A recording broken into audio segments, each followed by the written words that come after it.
So we've been hearing for what feels like forever now that Apple is finally going to deliver the big Siri overhaul at WWDC next month. And today we got more of a clear picture of what that's actually going to look like, as a few new reports from Bloomberg lays out exactly how Apple is planning to redesign Siri in iOS 27. And it sounds like Apple is essentially turning Siri into a real proper AI chatbot, which we have heard before, that can finally go toe-to-toe, or at least try to, with ChatGPT, Claude, and Gemini. There's a new chat interface, a dedicated Siri app for the first time ever, system-wide search changes, and a lot more, so let's just jump right into it. The first big thing to know is that Siri is going to mostly live in the dynamic island in iOS 27. When you trigger Siri with the word or by holding the side button, you'll get a pill-shaped animation in the dynamic island, which is a pretty different look from the glowing edge that we're used to today.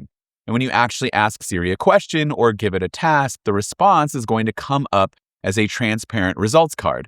From there, if you swipe on that card, it brings up a full conversation mode that's apparently going to look a lot like an iMessage thread. So instead of Siri giving you a one-off answer that disappears 2 seconds later, you'll have a real back and forth conversation, and it'll pull in little cards for things like the weather, your notes, upcoming appointments, and anything relevant to what you're asking about. This is honestly the kind of thing that people have been asking for since Siri launched back in 2011, so it is about time that we're hearing all of this, and hopefully we'll see it very soon. Now, the second biggest change is that Apple is finally building a dedicated Siri app. This has never existed before. Up until now, if you asked Siri something and you needed to scroll back to see the answer or wanted to revisit a conversation from earlier in the day, too bad. You couldn't do that. It was gone. With iOS 27, the Siri app is going to let you look back at all your prior chats, start new ones, and it's laid out as a grid of rectangles with summaries of your past conversations. You can tap into any of them. There's a search bar at the top to find old chats, and plus button in the corner to start a new conversation.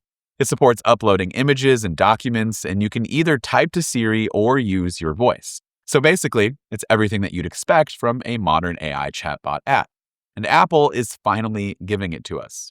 Allegedly. The third change is system-wide search. In iOS 27, if you swipe down from the center of the display in any app, like you would to initiate search right now, you're going to get a new system-wide search interface with a search or ask bar living right in the dynamic island for typing or speaking your question. Bloomberg is describing this as similar to Spotlight search, but with more advanced search results and additional data pulled in from within your apps.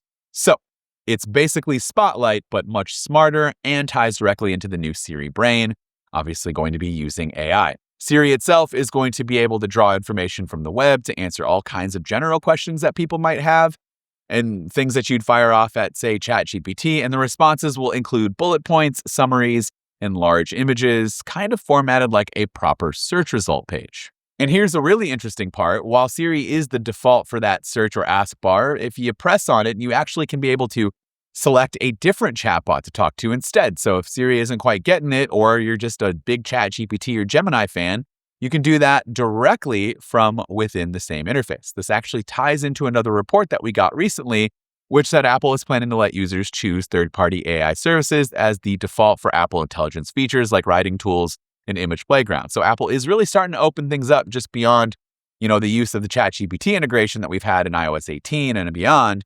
That's a pretty significant shift in how Apple is approaching AI on the iPhone. Speaking of image playground, it's also getting redesigned. So for those who use it, you'll notice a different look. The interface for creating a new image is being simplified, fewer controls, cleaner layout, and there's now a describe a change option for editing images after you've made them, which is something the app has really needed. Previously created images get displayed in a grid with more rounded edges, and instead of a new image button, there's just a plus button matching the design language of the new Siri app.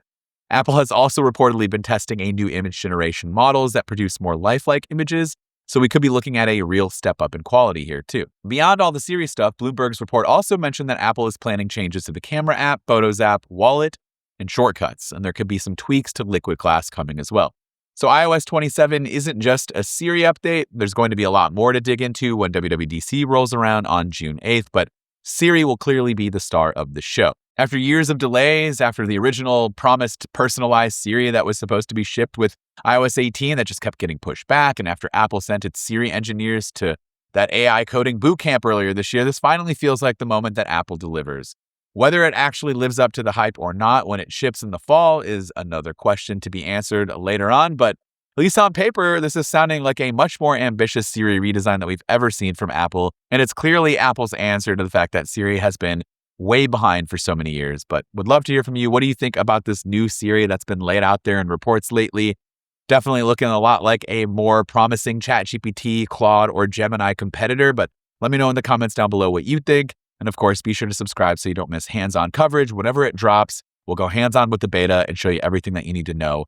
So be sure to subscribe so you don't miss more videos. This has been with MacRumors. Thanks so much for watching, and I look forward to seeing you around in the next one.